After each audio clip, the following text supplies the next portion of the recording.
Hey everyone, welcome back to Widen the Scope. I'm Arya. And I'm Kabir. Today's episode is called Our Shared Responsibility. No guests, no fluff, just us, you, and one big question. What are we doing with $384 trillion? That's not GDP. That's not some fund. That's us, human capital, the total economic value of every person alive right now. And most of it, dormant. So let's talk about why and what we can actually do about it. You ready? Let's dive in. All right, so here's a truth bomb to start. Every person is caught up in some limitations and also lives under constraints.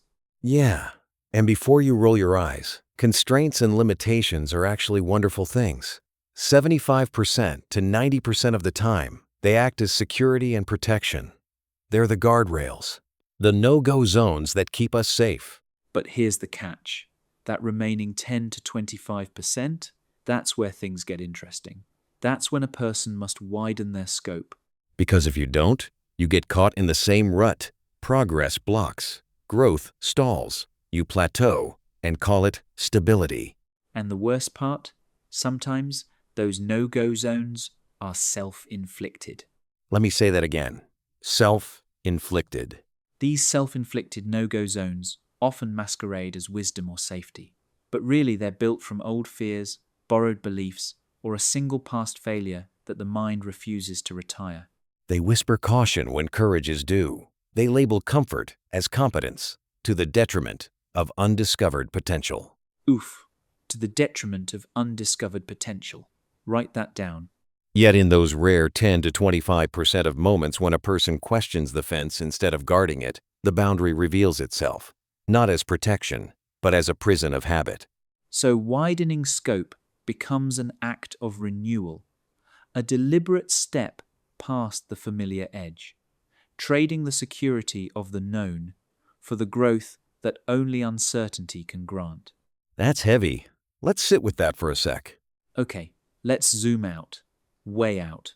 The true value of human capital is around $384 trillion.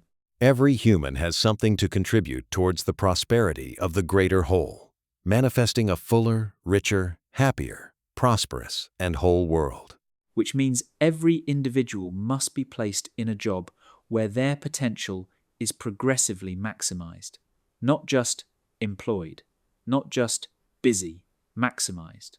Because here's what happens when we don't do that. When a society misallocates its people, it leaves trillions lying dormant, and that's to the detriment of every family, every industry, and every future generation. The right role is not a luxury. It is infrastructure. I love that line. Say it again. The right role is not a luxury. It is infrastructure. Just as we would not pave roads with gold or burn diamonds for fuel, we cannot afford to waste talent in mismatched tasks. So maximizing potential isn't an HR metric. It's the compound interest of civilization itself. Pause. We want to hear from you. Voice note us or drop a comment. What's one self-inflicted no-go zone you retired this year? What fence did you stop guarding? We'll play a few responses after the next segment.